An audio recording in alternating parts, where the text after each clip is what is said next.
Djibril Diop was a feminist. He truly was. Ce qui est valable pour l'homme l'est également pour la femme.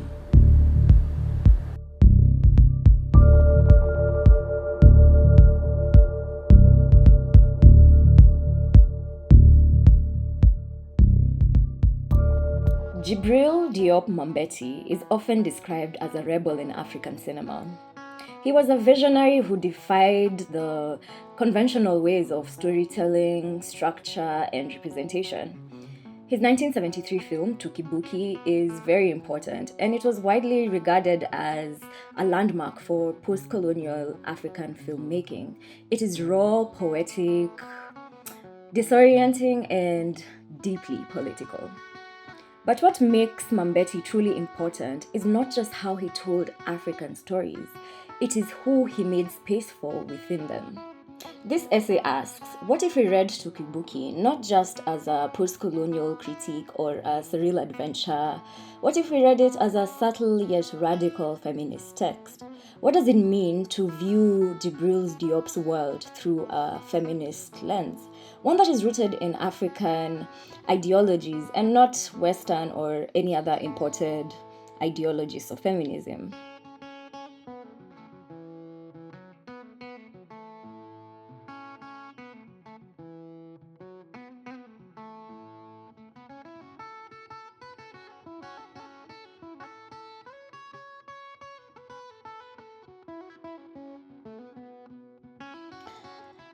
In this exposition, I argue that Djibril Diop intentionally and carefully disrupts patriarchal norms by giving Anta not just presence, but purpose. Through his lens, we see her not as a supporting role, but as a co-dreamer, a co-actor, a co-conspirator in rebellion. And rather than enforcing or overtly critiquing patriarchy, Touki Bouki creates a space for a feminist reading of African cinema that embraces contradiction and ambiguity. Anta's presence in the film, her choices, her silences, and mobility invites us to think about what female power looks like in post-colonial African narratives beyond Western feminist tropes. I will now go into a scene-by-scene analysis of how Djibril portrays Anta and show you exactly how Djibril Diop was a feminist. He truly was. Anta's first appearance. The first time we meet Anta, she's brought to us through the light of a student. She's dressed in trousers, something that was probably not the norm in 1973. She's reading on her own. She's brought to us not with allure, but with a certain level of intellect, and that is a beautiful way to introduce a female character. I think the thing that Djibril does that just shows me that he is a feminist is we meet her not as Mory's love interest, but as Anta, a student and a thinker. The second scene that I'm interested in was the scene where Mory was alone and he was being harassed by some men. While he is surrounded by those men, Anta does not come to his rescue. I think I love how Mambety just allowed her to exist in her own world that is outside of Mory and outside of patriarchal violence. She's not there to soothe or support Mory. She just exists in her own world, in her own rhythm and her own path. This next scene is the reason why I decided to do this video essay from a feminist perspective, because the way that Mambety showcases sex is different from mainstream cinema, whereby sex is often a spectacle, especially when women are involved. Mambety's lens does not undress Anta in any way. There's no slow pan, there's no soft lighting. It's a very poetic and very beautiful moment because, first of all, Anta initiates the sex. And she doesn't do it as a seductress, but she does it as a partner. And the way that this scene is showcased, it's not for the viewer. There's no form of voyeurism. It is Anta claiming something that is hers on her own terms. And it's beautiful. There's no... It's not the way Hollywood does it. There's no like music swelling and shots of the female body parts or like fake pleasure. There's no expression on Anta's face at all. It's like it's just the way sex. It feels very natural and very African. I didn't feel like it didn't feel awkward. It didn't feel like I was being set up to see something almost pornographic. It just felt like, yeah, this is what humans do. And I loved that completely. The way that Djibril showcased that scene, it wasn't for male pleasure. It was Anta just desiring her own, was just expressing her own desire. And he didn't offer us like this fantasy. He just gave us like a moment of female agency, and it was shaped by African realities and not Hollywood mythology. And I feel like that was one of the most beautiful sex scenes I have seen in a film ever. And I do hope that other African filmmakers draw from that, from Touki Bouki, and take just showcasing sex, not how Hollywood does it. We need to do it the way we know and not make it awkward for our own viewers, because I think I can watch that with my mom. So the next scene that I want to unpack is the scene where Mory and Anta go to this wealthy people's place, and now they're about to, embark on some heist of some sort. So before they get there, Mory tells Anta that she needs to go and seduce one of those wealthy men so that they can be able to steal from them.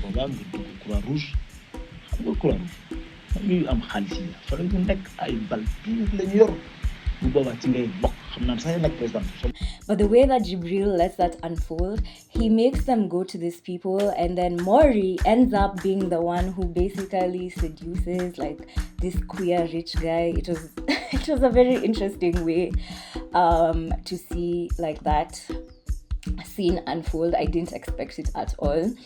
And Mory ends up being the one who goes to the guy's house, and that guy is talking about, I give good massages, you can come to the bathroom, nini. But before they went to the to the house, this rich guy literally sent Anna away and was like, no, just go join with the other women and everything.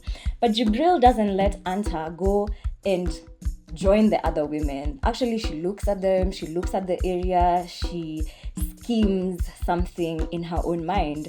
And I feel like that was beautiful, because he gave her, she's thinking, she's not just an accessory, she's not just, just a passive pawn in this whole dream. She's on her toes. She wants to leave this place, and she wants to go to Paris. So she decides that she's going to go and steal from one of the people around there, and she succeeds. And I found that beautiful and powerful. The fact that Djibril gave Anta not just presence but purpose. He gave her desire, he gave her a mind to think, and he did not let her use her body or sell herself in order to get what she wanted. And that is the most radical feminist thing I think a man can do in cinema, especially a film that was made in 1973. To me, Djibril is important in African filmmaking because he tells us that feminism is part of us. It's not this Western idea. It's not even about like equality or whatever. It's just about, being human and showcasing women as human people who can think and don't have to use their bodies all the time just and especially for male pleasure, so that they can get what they want or so that they can advance in their careers or whatever it is. And that's, to me, that's, wow, man, I'm so awed by Touki Bouki. I'm so awed by Djibril. So the next scene is the final scene, the one where Anta and Djibril have now gotten all the money and they're living for Paris. So Anta goes and boards the ship and is there, and she's waiting for Djibril, and Djibril doesn't show up until like the very last minute. And in that moment, Djibril decides that he's not going to board the ship, that he has given up on the dream, or that he would prefer to stay home than go to Paris. And Anta pulls away and decides that she's going to go. She makes a choice to leave and to go and pursue her dream because that is what she has desired. And I found that very beautiful. The fact that she made a decision and she stuck with her decision because, yeah, she deserved to leave. And she left without a man, on her own, and went to start her own new life. And I feel like that was one of the best endings that could ever have been. Yeah. In conclusion, Touki Bouki is not a film that shouts feminism. It's a film that suggests it. It's a film that showcases that feminism is not this crazy idea where women are always fighting for power or there's always struggle for women. Of course, we see some of the things that happen in the film that happen to Anta are things that are misogynistic and patriarchal. However, the way that Mambety showcases Anta, she's not a sidekick, she's not an accessory, she's a co-dreamer, a co-conspirator, a co-actor. And she's not defined by Mory. Her life, she lives a life of her own, and we see that from start to finish. She makes her own choices, and when the film comes to a close, she moves beyond him and she leaves and she basically soars, flies. Mambety, to me, is a very important piece of African cinema because of the way he showcases Anta in Touki Bouki. He does not sexualize her, he doesn't save her, he just lets her be.